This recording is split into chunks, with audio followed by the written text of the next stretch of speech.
Hello students, and welcome to our online video of Introduction to Engineering.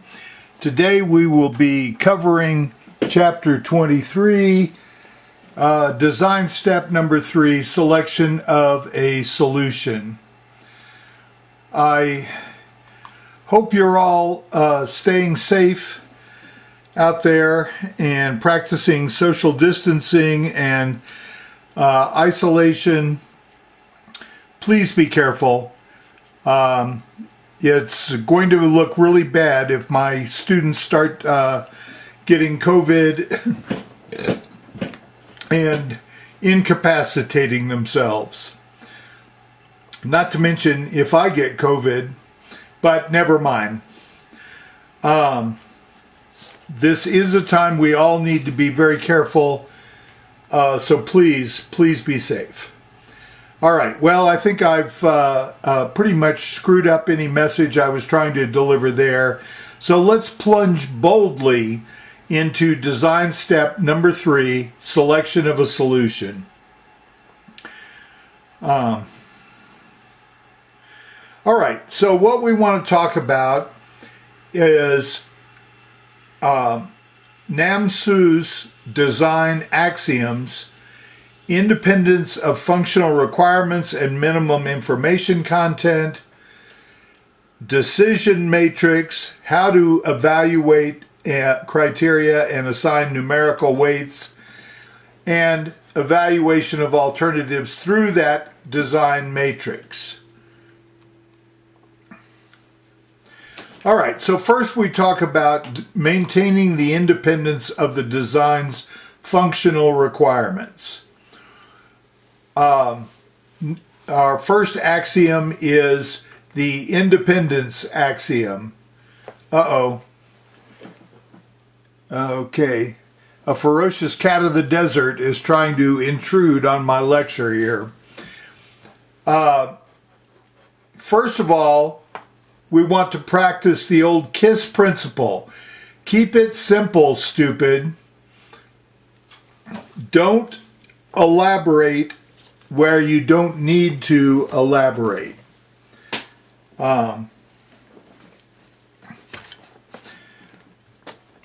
Always minimize. All right. Well, I think one thing we all have to. All right. Luckily, not only did the cat intrude on the video, but he was able to turn on the TV at the same time. All right, so we want to minimize the number of parts and minimize different kinds of parts.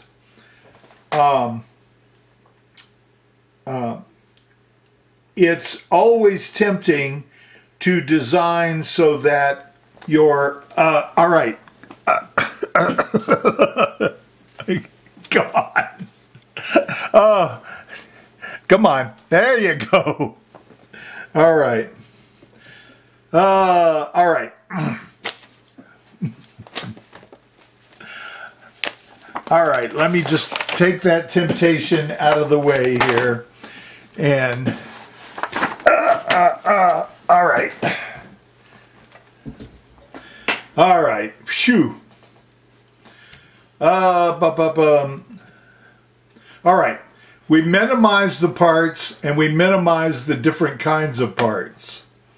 We want to buy all the parts when possible instead of making them. Now, of course, that depends on what we're doing too. For something as simple as y'all's airfoils, there's no reason you can't make all the parts, either make them yourselves or have the Fab Lab make them. Minimize the information content of the design. Again, this is another part of the axiom of keeping it simple. So, you don't want to have super complicated parts. We want the functional requirements to not be dependent on each other as much as we can. right? In other words, if part of the function doesn't, one of the functions doesn't work properly, you want to be able to remove that and put something else you've designed in so that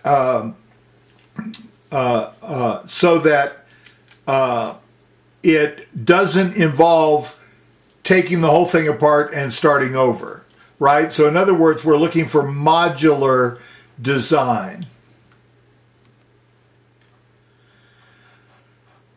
All right, so the example they use is the water cannon competition. I believe we saw this one before.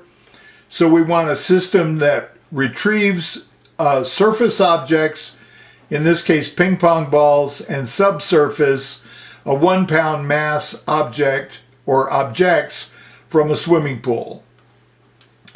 So it has to fit in a 2 by 2 by 3 volume at the start of the competition. Must carry a target that disables the boat if struck by an opponent.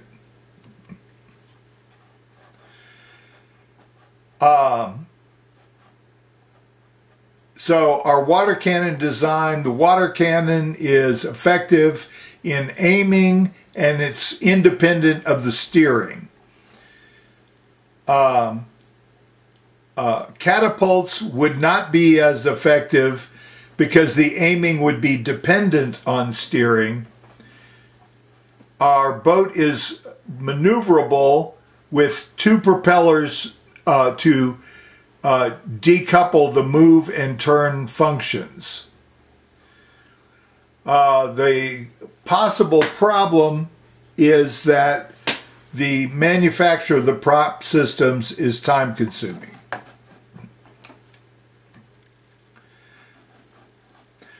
Another possibility is to use a twin boat design, right? This shows the top view of both boats.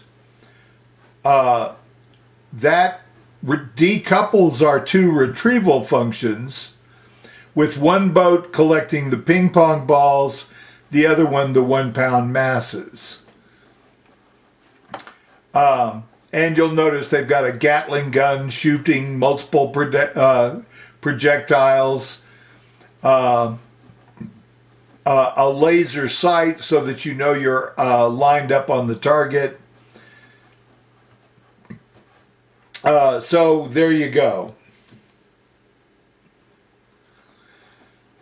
All right, one thing is, look at how complicated different aspects of your design are in terms of whether you should buy a part or you should make a part. For example, propellers are very hard to make with 3D printing. If you have examined at all the contestants from our wind turbine challenge, you could see that only one of them ended up having a light enough propeller to be workable.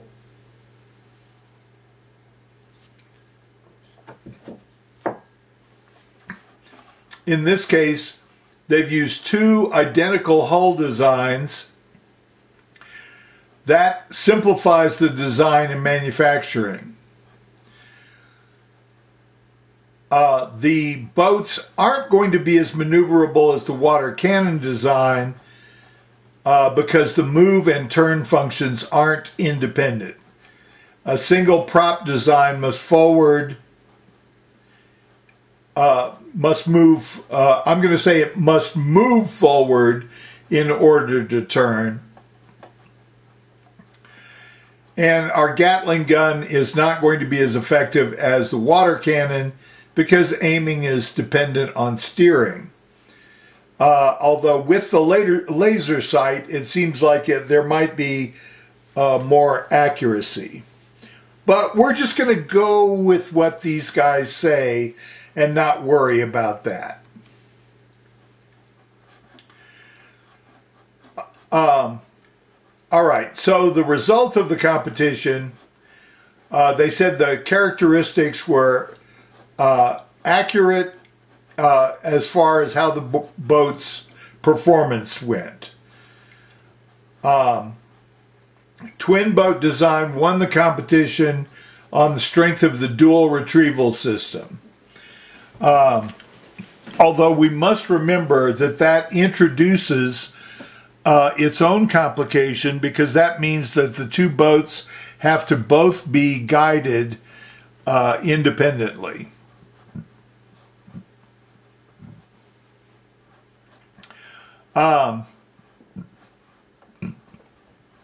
So they're saying water cannon was more effective than the Gatling gun. The water cannon design was at the mercy of its handmade props. Okay, well, now here's the difficulty that I have with this whole thing.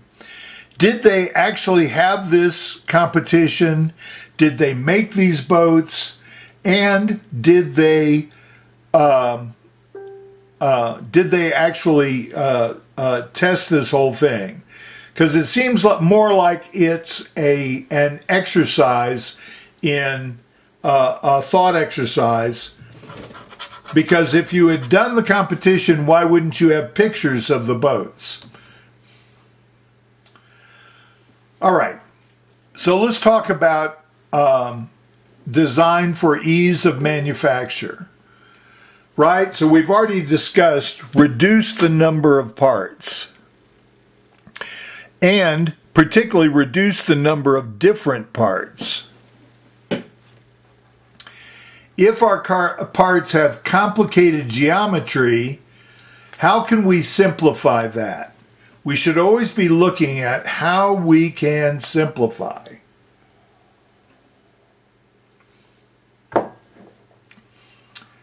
Do you have the skill to make the parts?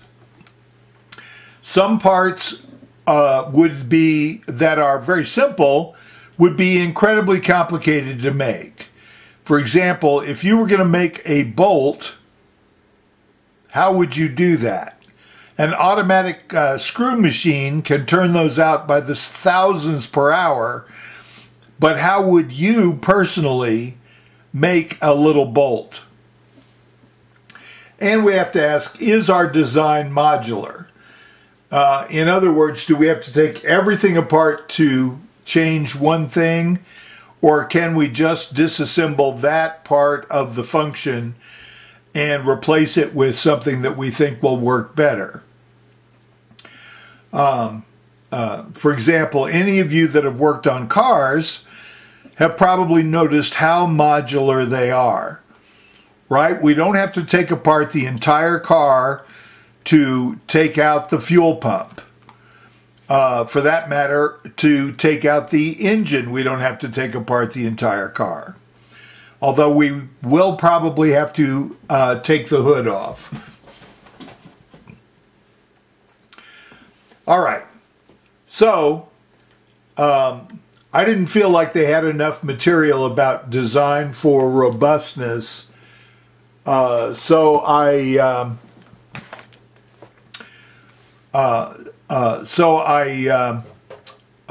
put in a couple more slides. For one thing, variability is always the enemy of the engineer.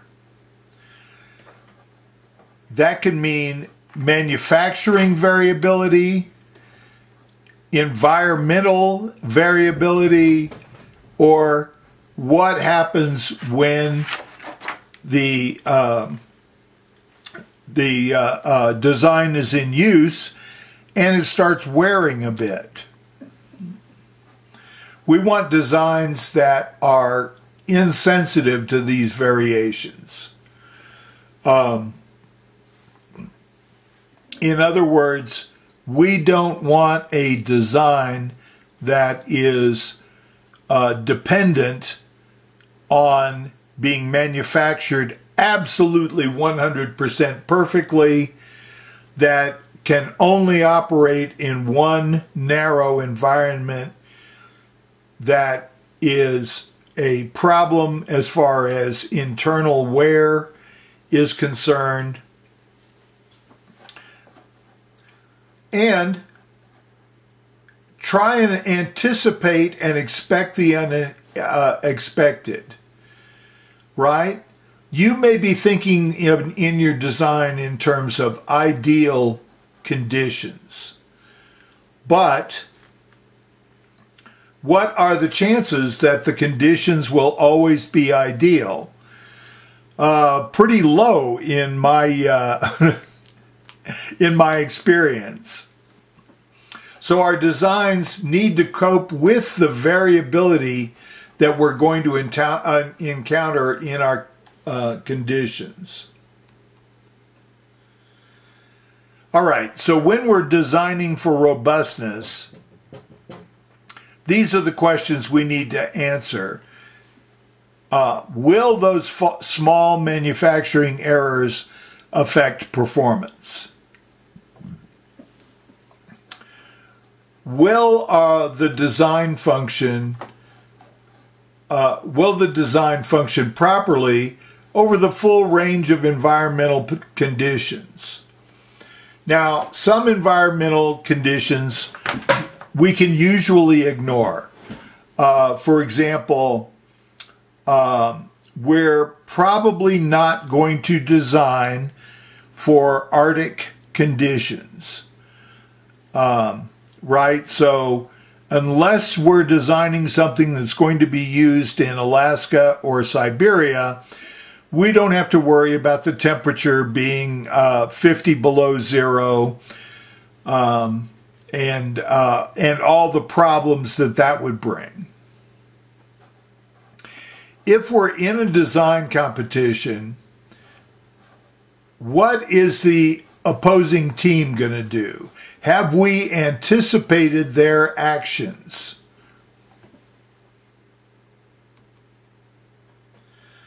All right, so they give us an example of design for robustness, right? So we are thinking of a dart player machine. So we want the demand requirements that the darts hit in a 1-inch circle when thrown from 8 feet away. All right, so we have to ask ourselves, what are outside effects that could affect that?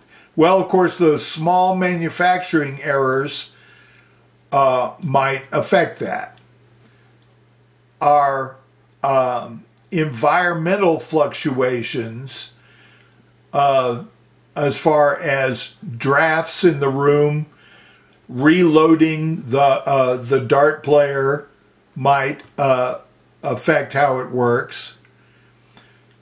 We might have damage to the darts just because they get worn over time, or that might also be part of our machine. It might have wear characteristics that would affect the function. Will this design function over real conditions? Of course, once we have built a prototype, we're going to be able to test that.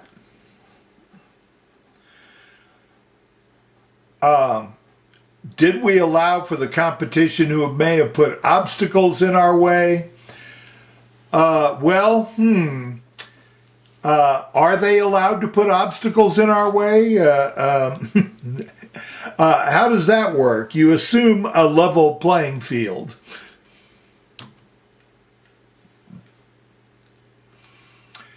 All right, so we also want to design for adjustability. If we have a moving vehicle that doesn't meet our demanded specification, how can we recover from that? Can we go faster, push harder, change the gear sizes or the tire size, change the motor voltage, change motors? We want to build the ability to vary our design if what we're doing doesn't work.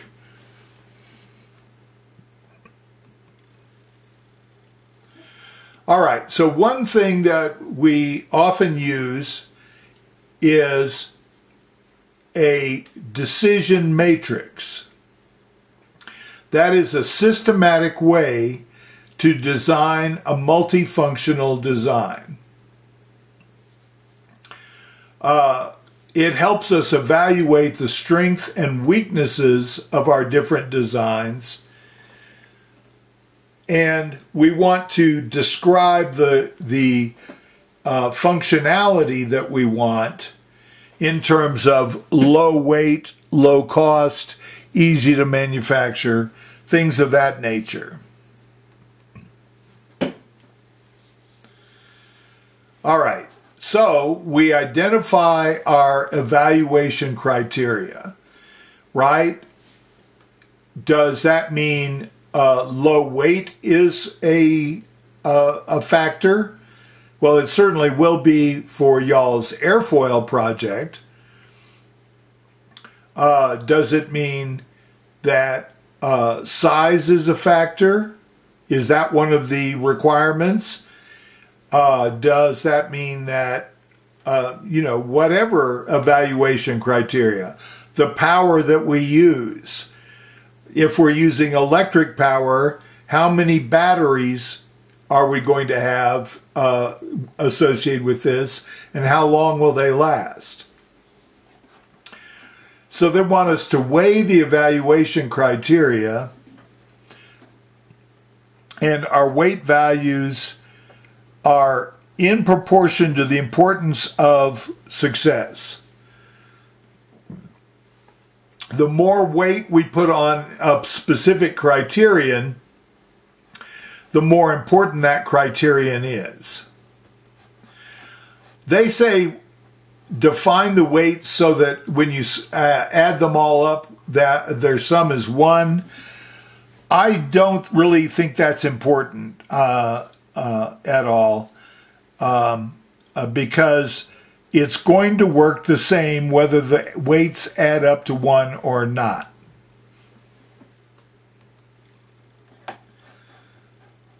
All right, so set up the decision matrix as illustrated in table 20.1 in the textbook. All right, so let me quickly look that up.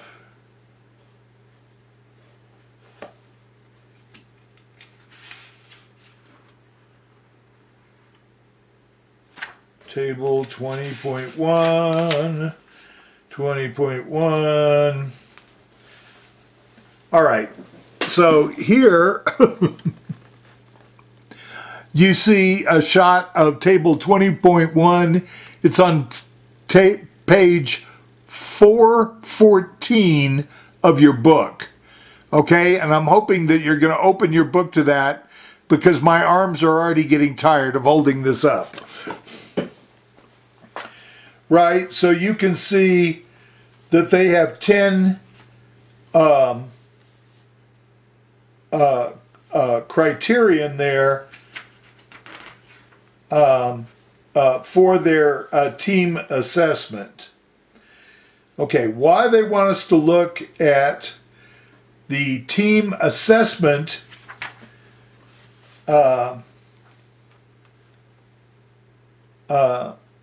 table, I'm totally flummoxed what to tell you there. Let me see if maybe they really meant 23.1.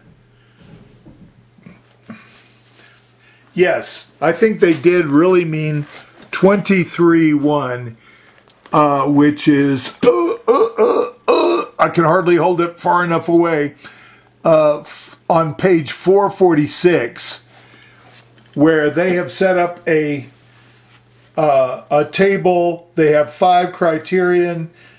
They have concept 1, concept 2, concept 3. Bloody hell.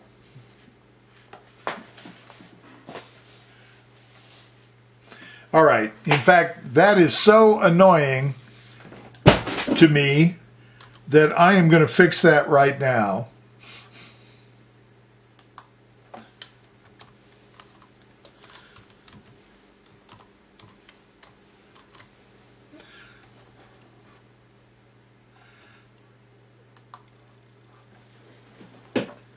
Okay, and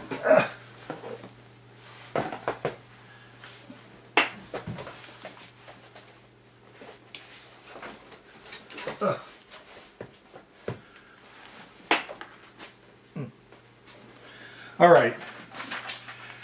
Sorry about that. Yeah. All right. So we put our concepts in and we put our evaluation criteria. So then we put down what is the weight of all those criteria and how well does each design match up with that. All right, so here, see, they reorganized the book at some point and didn't change the slideshow. Those bastards. All right, so so you have the weights of your criterion. You have the value that each design assigns as how well it meets that criterion. And then you just multiply your weight times that value for each of them.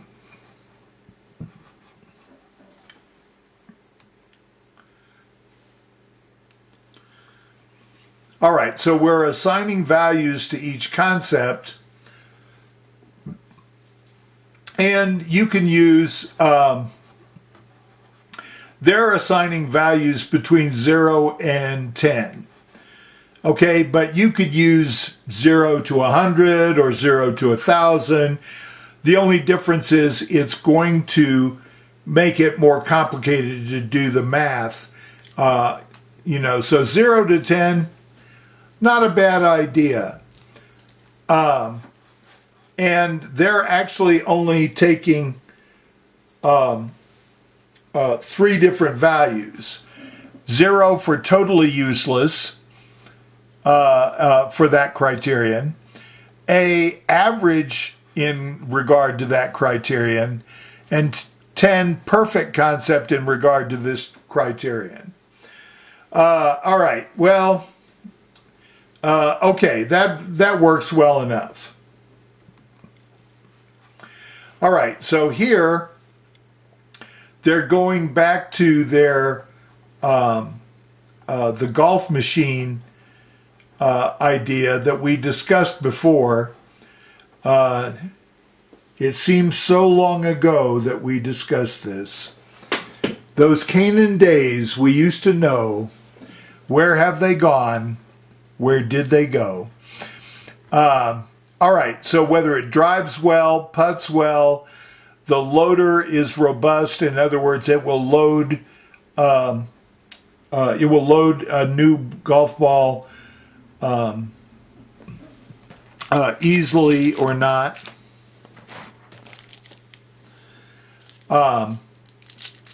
Is it easy to transport, easy to manufacture, right? And then they've stuck with their scheme of all of those weights have to add up to 1.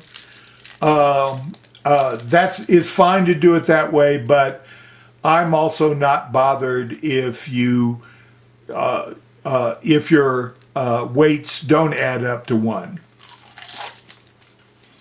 All right, so they've assigned values for each of the different ideas, the Cannon concept, the original concept, and the robo-golfer. You've got the values they assigned for how well it does each of these things. They have multiplied the weight times the value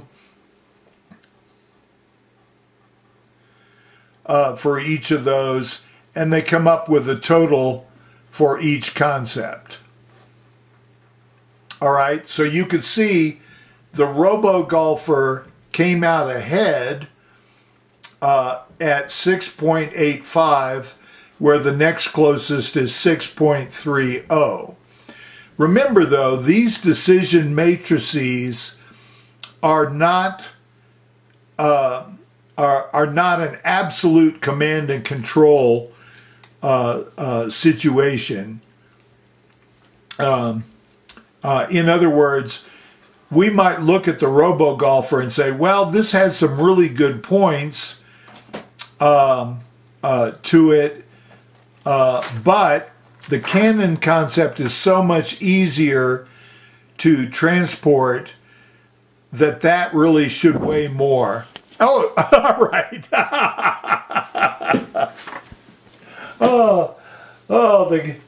The Jaguarundi really wants to be involved in this class, and now he's wanting to claw me.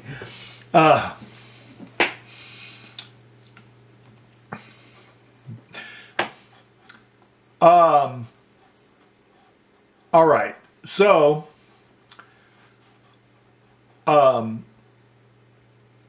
they're saying assignment here.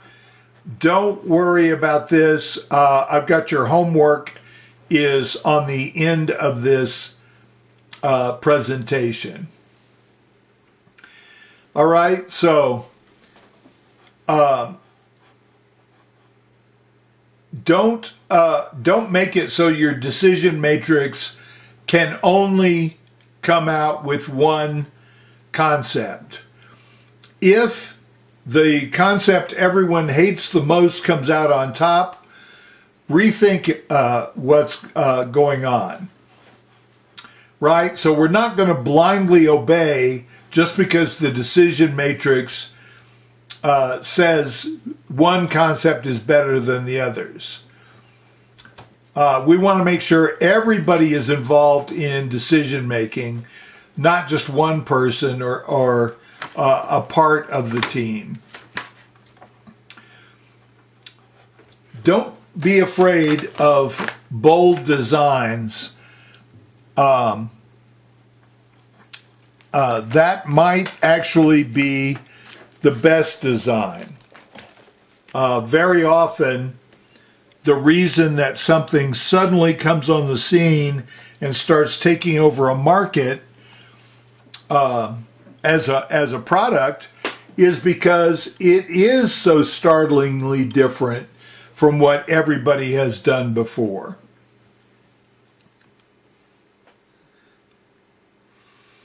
All right, so let's think in terms of decoupling our functions, minimizing the information content, in other words, keeping it less complex, and keeping independence of our functional requirements. So we want ease of manufacture, we want designing for robustness, and designing for adjustability. All right, so we want to make a decision matrix with importance to each entry. And this becomes important here for homework number 8. For homework 8, I want you to do exercise 23-4, exercise 23-8, exercise 23-12, exercise 23-14, and make a little decision matrix for your airfoil project. What is important for the airfoil project? Well, low weight is one that we've hit many times, right? Weight is directly opposed to lift, which is the the criterion that we're going to evaluate your airfoil project on. Now, you may be saying to yourself, wait a minute, bald guy, it doesn't look like we're actually going to be back in class. That may be. We do not know right now how long our lockdown is going to last and whether or not we're going to go ahead and go back into session anytime this semester. If we don't have any more sessions this semester, or we have few enough, what we will do is we will just evaluate your designs based on what you have done. So act as though you're going to have a design ready to go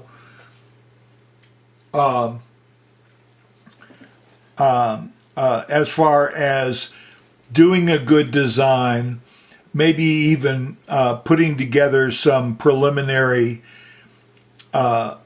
prototype designs. Okay, so there you go. All right, well, that brings us to the end of the chapter 23, and I will now take a super short break and come back with chapter 24.